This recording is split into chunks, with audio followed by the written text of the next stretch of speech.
welcome to the West Asia Post with me, Molly Gambhir. We are bringing the show to you this week from the WION headquarters. As the usual host, my colleague Gadi Francis in Beirut has contracted COVID-19, but the show must go on. So here's a look at all the latest updates from the world's most volatile region. In Yemen, it is the battle for the last government bastion. The Houthi rebels are advancing, while the Saudi-led coalition defends its last stronghold. But stuck in between are millions of Yemeni citizens. They are starving, they have no access to healthcare, and famine is just months away. This is the world's worst humanitarian crisis. The capital of an ancient kingdom. Cultural history that dates back almost 3,000 years. An oil-rich province in a war-torn country, and the last bastion of Yemen's coalition government. This is Marib, a vast expanse of death and rubble today. Marib is located 120 kilometers from Yemen's capital, Sana'a. It used to be one of the main tourist attractions here, but soon tour buses were replaced by military jeeps. The city once enjoyed peace and stability. Now, all it can hear are the sounds of gunshots. While the gold that once existed here has vanished, Marib still remains rich in black gold, with its reserves of oil and gas. It is also the endpoint of the Marib Ras Isa pipeline, the most important oil pipeline in Yemen. But more importantly, it is a government bastion, the last stronghold of the Yemeni government. The fall of Marib means a nail in the coffin for the coalition. Here in Marib, the battle lines are drawn. Fighting has been raging in the mountains outside the city. Houthi rebels fight Saudi-backed coalition government. And the death toll keeps rising by the hour. But the rebels are not letting go. However, this is not the first time. In 2015, the Houthis tried to capture the desert city, but ground troops and air power managed to hold them off. This time, the situation has changed. The Houthi offensive is far more deadly, and the rebels are pushing into Marib again. The battle for Marib is crucial. If seized by the Houthis, the rebels can press that advantage. They will have an upper hand in negotiations, or they even continue farther south. If held, Yemen's government saves its only stronghold. But it is not just Marib where the fighting is happening. Saudi Arabia too is under attack. Drones are targeting multiple cities. There have been non-stop missile launches and Aramco facilities have been hit. Saudi is not holding back. It is fighting the attacks with more strikes, bombing Houthi targets and hitting back the rebels in Yemen. Strikes followed by retaliatory strikes and then preemptive strikes. As missiles drop from the skies above and troops move closer on the ground, caught in the middle are millions of Yemenis. The city has always been a refuge for the displaced, especially those who escaped the clutches of the rebels. UNHCR is warning that further escalation of the conflict will only increase the vulnerability of people in Marib, especially those displaced, and is calling for an immediate ceasefire in Yemen. Only a peaceful resolution to the conflict can halt further suffering. Yemen has been mired in conflict since 2014. The war has killed thousands of people and millions are running out of food and aid. One of the world's worst humanitarian crises.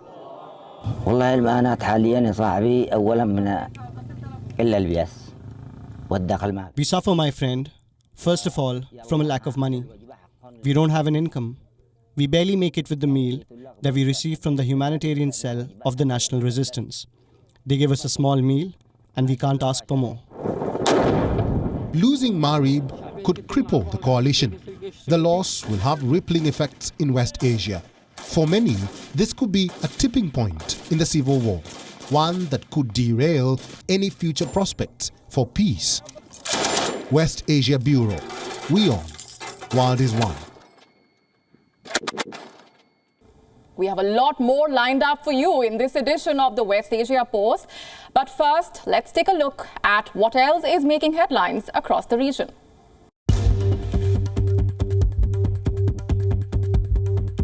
Israel and Morocco have signed a security deal that will make it easier for Rabat to acquire high-tech Israeli security products as the two countries expand ties following the Abraham Accords.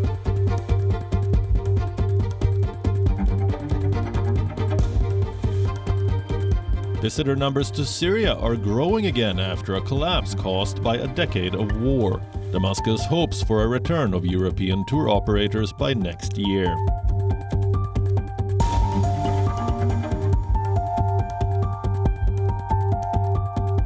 UN nuclear watchdog chief Rafael Grossi met with the Iranian foreign minister during his visit to Tehran for talks, a week before the resumption of negotiations to salvage the Iran nuclear deal.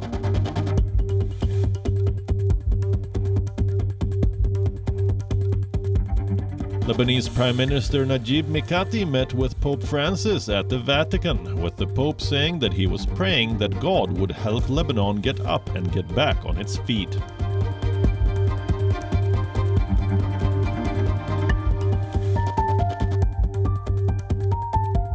Israel has given initial approval to a plan to expand Jerusalem's municipal boundaries by building thousands of new settlements in occupied territories. Palestine has slammed the move, demanding Washington to intervene. The UAE Crown Prince has landed in Turkey, a diplomatic visit to reset ties. The Ankara meeting now brings two foes together, ending a conflict that has defined the region for decades. 10 years of rivalry, two regional powerhouses, ideological foes, and one meeting. This is the face of a changing West Asia. Abu Dhabi's Crown Prince Mohammed bin Zayed Al Nahyan was recently in Ankara. The de facto ruler landed in Ankara as part of a diplomatic spree.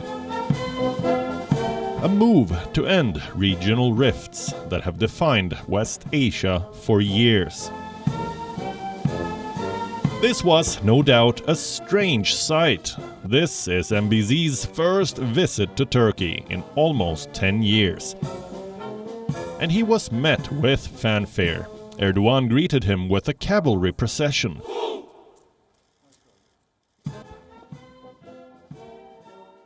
Who would have imagined this was the same person that Erdogan had accused of trying to take down the government?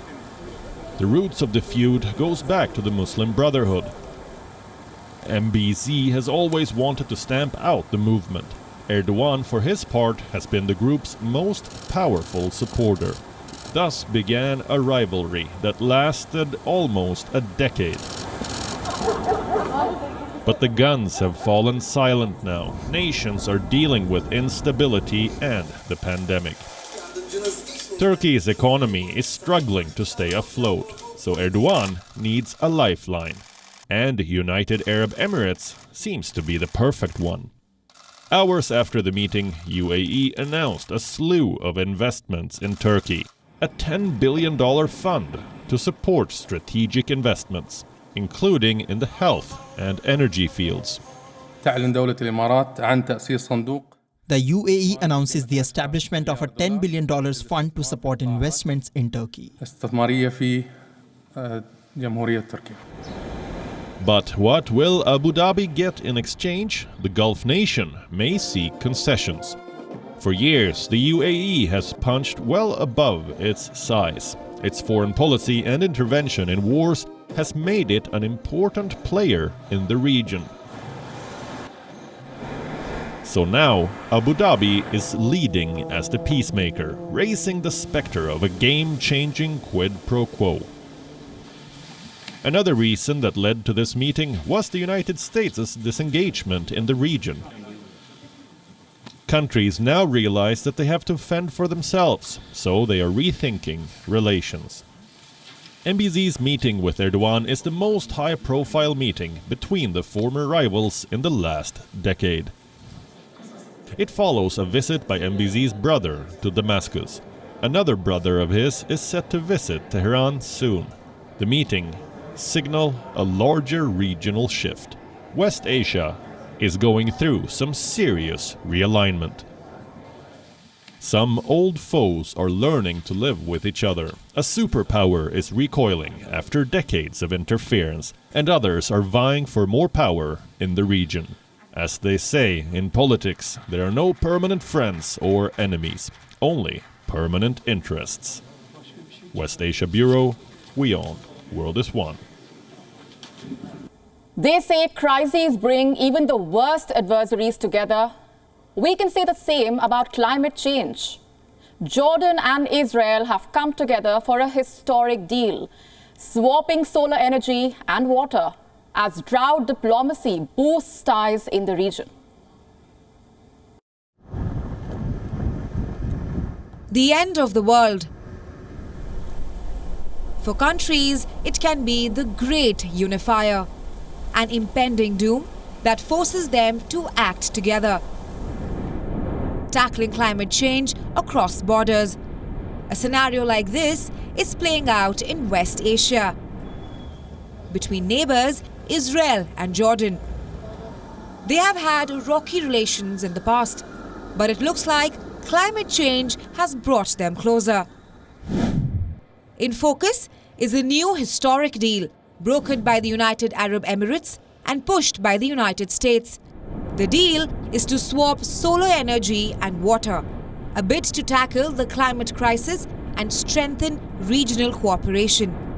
The water and energy agreement is the largest ever deal between Israel and Jordan since the two countries made peace back in 1994. A UAE company will build a major solar plant in Jordan, which will provide 600 megawatt of green power to Israel. Meanwhile, a desalination plant in Israel will provide up to 200 million cubic meters of desalinated water to Jordan. While climate change has led to drier weather, Jordan has fared worse than its neighbors. Meanwhile, population has doubled in the past 20 years, with waves of refugees coming into the nation. The share of water per person every year has plummeted to 80 cubic meters. At the turn of the century, it was around 3,400 cubic meters. And as of now, the available supplies are only enough for 3 million of Jordan's 10 million inhabitants. But it turns out, water is a resource that brings adversaries closer. Bilateral talks on water predated the Israel-Jordan peace deal in 1994. So Jordan has turned to its neighbor for help again, with Amman and Tel Aviv coming together to tackle the crisis. This is not first such cooperation, and by the looks of it, it won't be the last one. Helping the talks is the new government in Israel. Water deals, like all bilateral ties, suffered during the Netanyahu era. He was accused of sidelining Jordan in the region. But there have been some progress since Bennett took office. Israel too had a new incentive for this deal, because it needed something in return from Jordan. Israel has to meet the 2015 Paris Climate Accord commitments. Now for that, the government has to reduce greenhouse emissions. This reduction needs to happen in its energy sector, and Israel does not have enough lands to ramp up solar production. So Tel Aviv is getting solar power from Jordan to hit its targets. For the two, it is a win-win situation. Jordan gets the water it needs, and Israel meets its Paris Accord target. a barter that benefits the entire region. West Asia Bureau, WION, World is One. Egypt is making its presence felt again in Gaza with post-war reconstruction in the Gaza Strip and emerging as a key benefactor in the aftermath of the fighting. The Egyptian flag fluttering on bulldozers. Laborers remain hard at work as construction continues in full steam. The mission? Rebuilding the war-battered Gaza. The 11-day war has left the Strip battered. 2,200 homes have been destroyed, 37,000 damaged by Israeli shelling. Water and power infrastructure have been hit. Rebuilding the Strip will cost around $500 million. Some believe it could even be a few billions. But the Strip needs more than just funds. It needs a helping hand. And Egypt was quick to jump in. In the weeks following the 11-day war, a number of Egyptian workers crossed the border.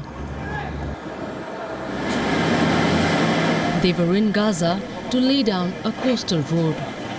The reconstruction of Gaza will be constructed by Palestinian companies and by Palestinian workers. We agreed on this with the Egyptian, but on this road, the Egyptian have about more than 50 cars here and some machines, road machines and so on. So they use those machines to start with the earthwork. Relations between Cairo and Hamas have been sour after the 2013 ouster of President Mohammed Morsi. But since then, relations have improved. Hamas is in need of international aid for reconstruction.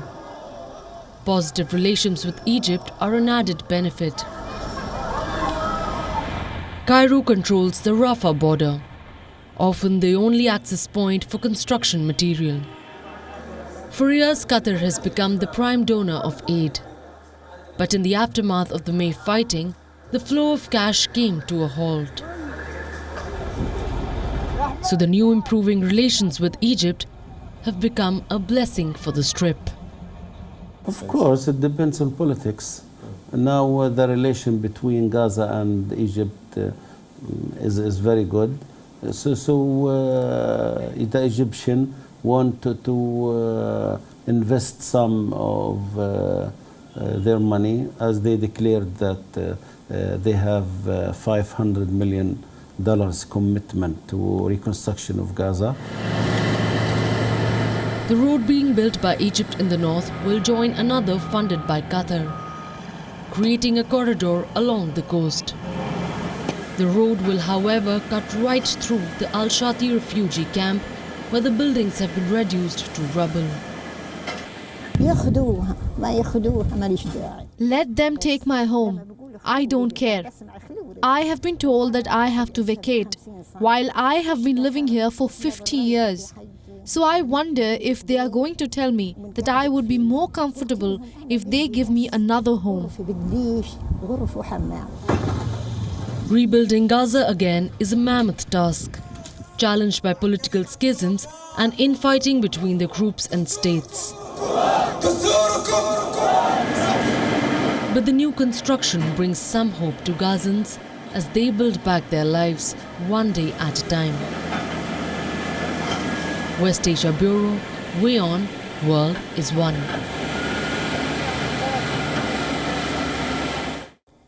In Lebanon, the future of an entire generation is at stake. Children are starving, and most of them have no access to education. This comes as the country is dealing with multiple crises. According to the United Nations, this is a dramatic deterioration of the living conditions. A financial meltdown, collapse of the Lebanese pound, sky-high prices for basic goods,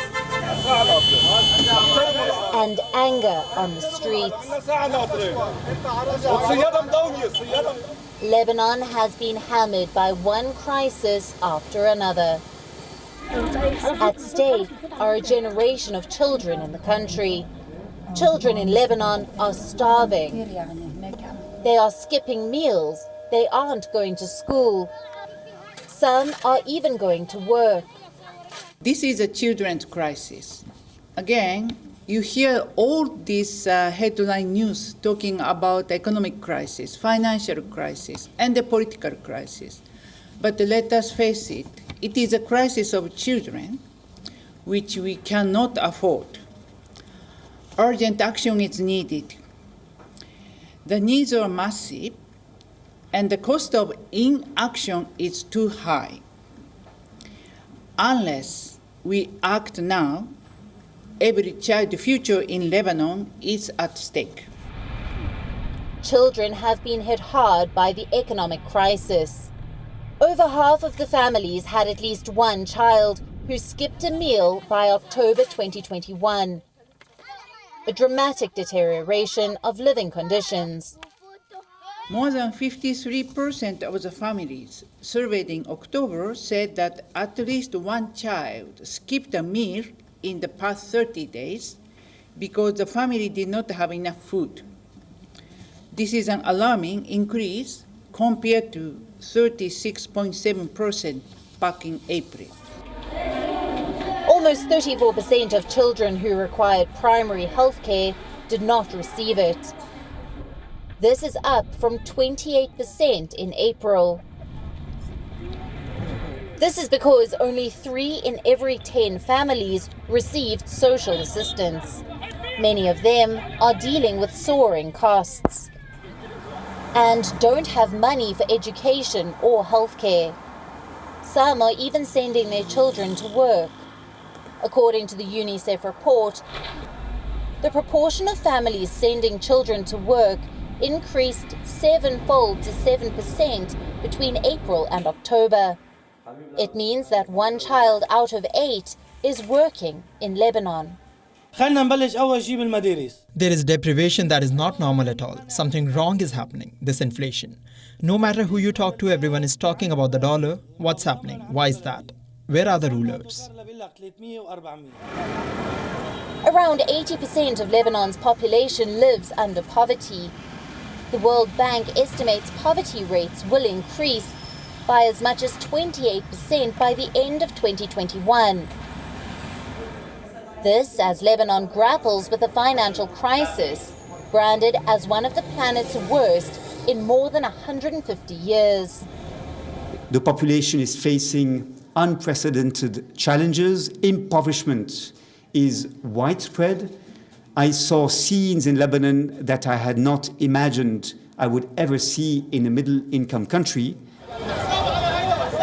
Crushed under a mountain of debt, decades of corruption and scandals, and a financial meltdown like no other, Lebanon is facing its worst crisis since the civil war.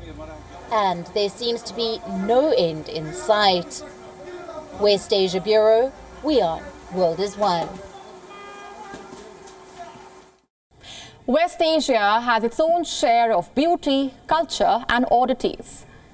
In our segment this week called Curiosities, we bring you some heartwarming stories from this region.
That's all we have for you in this edition of the West Asia Post. We will see you next week with a brand new lineup, bringing you more stories from the world's most volatile region. This is me, Molly Gambhir, signing off. Stay tuned to WION World is One.